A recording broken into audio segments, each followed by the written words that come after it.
இது பிளவுபடுத்துவதற்கு இதுல என்ன இருக்கு? நீங்க முருகன் மாநாடு நடத்துனீங்களா இல்லையா? இல்ல அது யார் சொல்றது? அவர் யார் அதுக்கு அளவுகோல் கொடுக்கறதுக்கு? அவர் யார் அளவுகோல் கொடுக்கறதுக்கு? நாங்க திமுக காரங்களை எதிர்பார்க்கலாம். ஆனா திமுக காரங்க ரகசியமா அந்த மாநாட்டுக்கு வருவாங்க.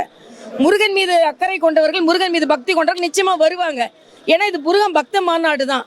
அதே மாதிரி அரசியலாக்குறார்கள் என்றால் நாங்க முருகனை எப்பவுமே கும்பிடுறவங்க தான். கும்பிடுறவங்க மாநாடு நடத்தலாம். நீங்க கும்பிடாதவங்க மாநாடு நடத்துறீங்கல்ல. நீங்க எங்களது கொள்கை அது இல்லைன்னு சொல்றீங்க. முதலமைச்சர் 3000 குடமுழுக்கு, ஆனா ஒரு குடமுழுக்குலாவது முதலமைச்சர் கலந்துக்கிட்டாரா? எத்தனை கிறிஸ்துமஸ் ஃபங்க்ஷன்ல கலந்துக்கிறீங்க? ஏன் டிபார்ட்மெண்ட் ஃபங்க்ஷன்ல வேற டிபார்ட்மெண்ட் ஃபங்க்ஷன்ல முதலமைச்சர் கலந்துக்கிறதே இல்லையா? எஜுகேஷன் டிபார்ட்மெண்ட்ல கலந்துக்கிறதுல, ஹெல்த் டிபார்ட்மெண்ட்ல கலந்துக்கிறது இல்லையா? நான் அட்மினிஸ்ட்ரேஷன்ல இருந்தாலுப்பா ஏன்டா சொல்றீங்க? ஆக அப்ப இதுல ஒரு துவேஷம் இருக்கா இல்லையா? உங்களுக்கு பாராபட்சம் இருக்கா இல்லையா? அதனால இன்னைக்கு தீபம் காமிக்கிறதெல்லாம் திமுகவிலையும் அதை மீனாட்சியே மன்னிக்க மாட்டார்.